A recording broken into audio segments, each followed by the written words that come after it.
すげえでかい銀行が突然潰れるという状況があるということは、ちょこちょこそういうリスクがまだあるんじゃないか。で、基本的にはそう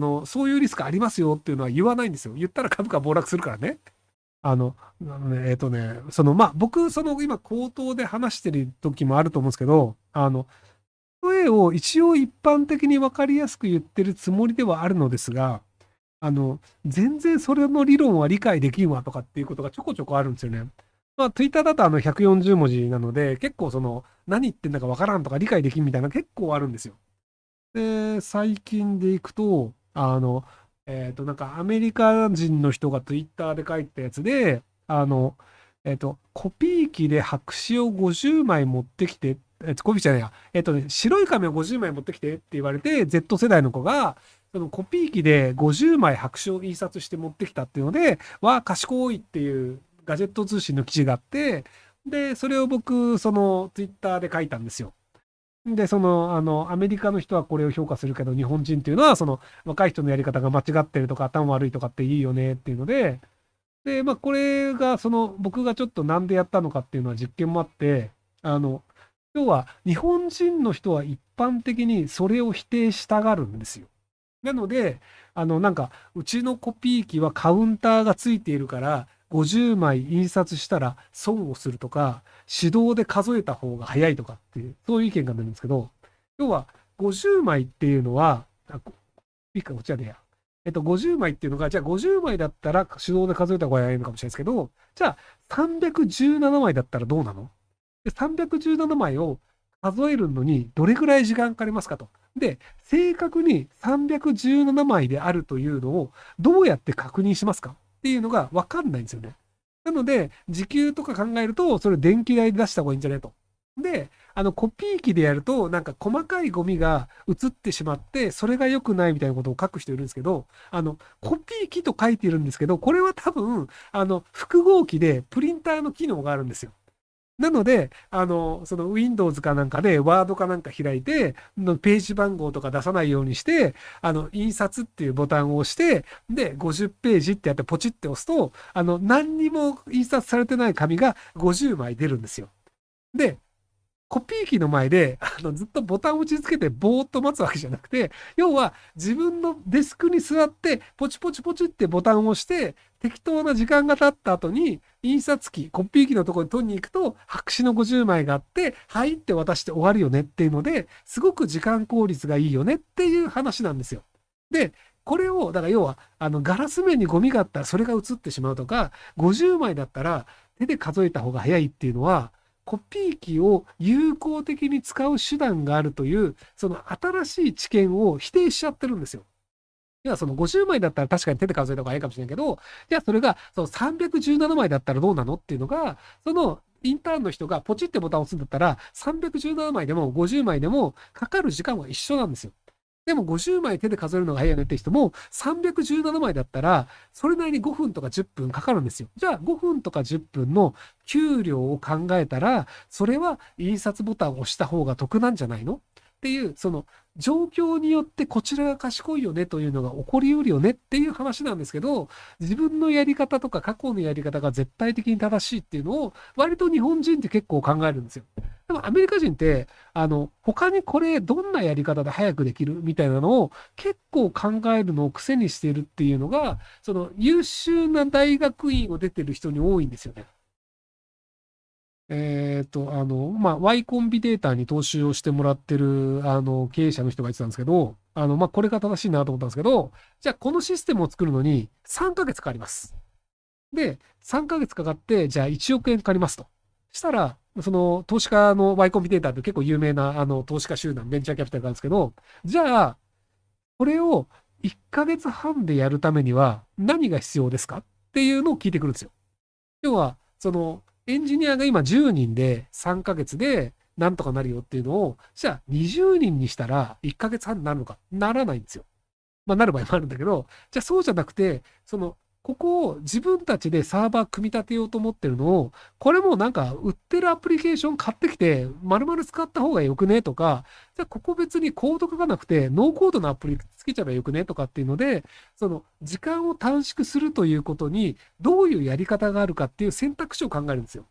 でも日本の場合って人件費はゼロと考えるので、いかにお金を使わないでやるかって考えるんですよ。でも、その考え方として、金はいくらでも出していいから、半分の時間で終わるためには何が必要かっていうのを考えるっていうのをやると、割とものすごい速度で早くアプリケーションができて、で、それがじゃあアメリカ全体の中でマーケットを取って、アメリカ中で使われるっていう状況になったりするんですよね。でも失敗例ではあるんですけど、クラブハウスっていうサービスが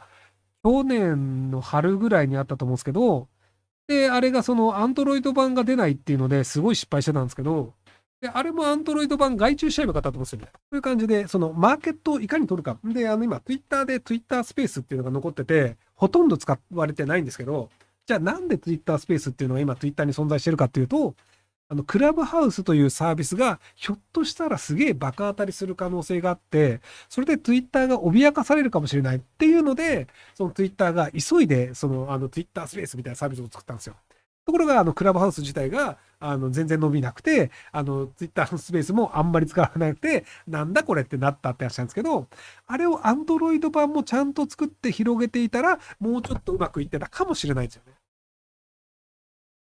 で、あの時点で100億ぐらいは、なんかDMM の亀山さんが、なんか40億ぐらいやったら全然出すよとか確か言ってたと思うので、なので、普通にアメリカだったら投資家集めて、何十億とか集めて、じゃあ開発費回すっていうのもできた可能性があるんですよ。なので、どういうふうにしたら、自分たちのサービスっていうのがより早くなるか、よりなんかうまく作れるかっていう、その、じゃあ、50枚のコピーっていうのを、じゃあ、手でめくるとかじゃなくて、机に座ったままボタンポチポチってるだけで50枚出るよね。あ、このやり方があるんだっていうのを考えられるかどうか、気づくかどうかっていう。で、そういうやり方をする若い人たちがいたときに、あ、何かじゃあ問題があったときに、こいつだったら面白い考え方で解決していくかもしれないな。若い人たちって面白いなっていうふうに受け止められるかどうかっていうのが、割と上司としては違うんじゃないかなと思います。はい。話が長くてすみません。日本の場合って、じゃあ NEC は NEC とか、三菱電機は三菱電機とか、各会社で組合があるんですけど、他の国って僕が知る限り先進国ほとんど業種別なんですよ。なので、保育士が全員でストライキしようぜって言って、日本中の保育士がストライキをして、今日から1週間子供を預かりません。っていうのがやれると、それはさすがにまずいよねっていうので、社会問題になるんですけど、日本の場合は、あくまで会社別なので、じゃあその赤羽の保育園がストライキしましたって言っても、ニュースにならないんですよ。で、じゃあその赤羽の保育園だけなんか対処して、別に日本全体の話にならないよねっていうのがあるので、なので、日本のその給料が低い問題とか、労働者の待遇が良くならない問題っていうのは、僕実はその労働組合の人たちが業種別にしないっていうのに問題があると思ったんですよね。その労働組合の人たちが業種別組合にしようぜっていうので、ちゃんとその政治家に働きかけて法律を変えるっていうのをやってこれば、もうちょっと給料上がった可能性があるんですよ。で、韓国がもともと会社別組合だったんですけど、10年前ぐらいに、業種別組合に変えたんですよね。要は労働運動は会社別でやったって効果ねえから業種別の方がいいよねって、まあ、至極当たり前の話なんですけど、米国景気の予想を教えてください。いやー、まあ、これがね、100%当たるんだったらみんな金持ちになってると思うので、話半分で聞いてもらいたいんですけど、要は景気が良くなるかどうか当てられるんだったら、じゃあその全財産それにポーンってかけて、ひたすらなんか空売りとかして、すげえ儲けるとか、信用買いしまくるとかですげえ儲けるとかできると思うんですけど、なので予想になるんですけど、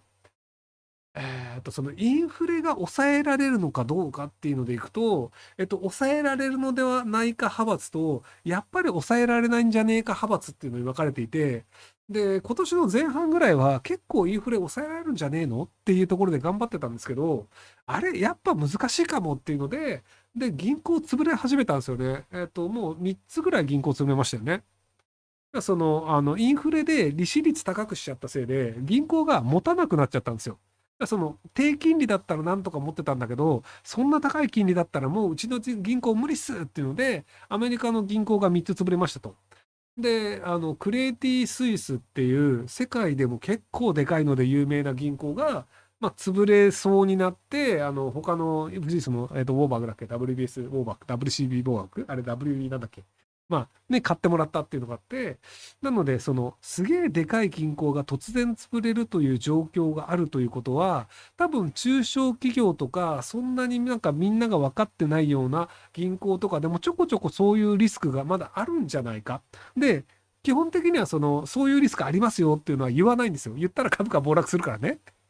で、そのシティ、シリコンバレーバンクとかの場合も、隠してたんだけど、俺らそろそろやばいっすって言った週に、もういきなり金曜日に破綻みたいな。なので、やばいっすってバレたら、もう破綻し、やべえ、この銀行やべえっつってみんなが逃げちゃうので、潰れるっていうのがあって、なので、うちやべえっていうのを見せないようにするっていう合戦をやってるんですよ。なので、どの金融機関がどれぐらいやばいのかっていうのが、表向きわかんないんですよね。なので、ひょっとしたら全然大丈夫な可能性もあるんですよ。3つ目に破綻しそうになった銀行を、なんか、アメリカのその銀行連合みたいなやつが、じゃあ潰れそうだから預貯金10兆円預金してやるぜみたいなので、その銀行で寄ってたかって集まって金突っ込んで、一応なんか預金10兆円増えたから安全みたいなので潰れなかったみたいなのも確かあったと思うんですけど、っていう感じで助けるから大丈夫だよねってなってるんですけど、これが3つ4つ出てきたら、他のメガバンクもその10兆円を何回も出せないよねと。っていうのがあって、ちょっとどうなるか読めないんですよ。ただ、アメリカ、まあ、おととい ?3 日前火曜日、月曜日か。月曜日までロサンゼルスに行ってたんですけど、ただ生活をしてる限りは、すげえ景気良さそうなんですよね。なんか、僕が昔8年前にロサンゼルスに行った時より、ホームレスの割合がだいぶ少なくなってたんですよね。まあ、バイデンさんがコロナの時に金配りまくったっていう問題もあったりすると、問題っていうかあったと思うんですけど、なのでなんかホームレス比率はだいぶ減ったんじゃないかなっていうのと、ビールにピンとかだったと思います。なので、景気自体はそんなに悪くないのですが、ただそこら辺のインフレが止められないとすると、突然どっかが破綻するみたいになって、で、リーマンショックみたいな形で、なんかリーマン潰れるんだったら俺らもう無理だわみたいなお手上げっていう場合もあったりするので、なので、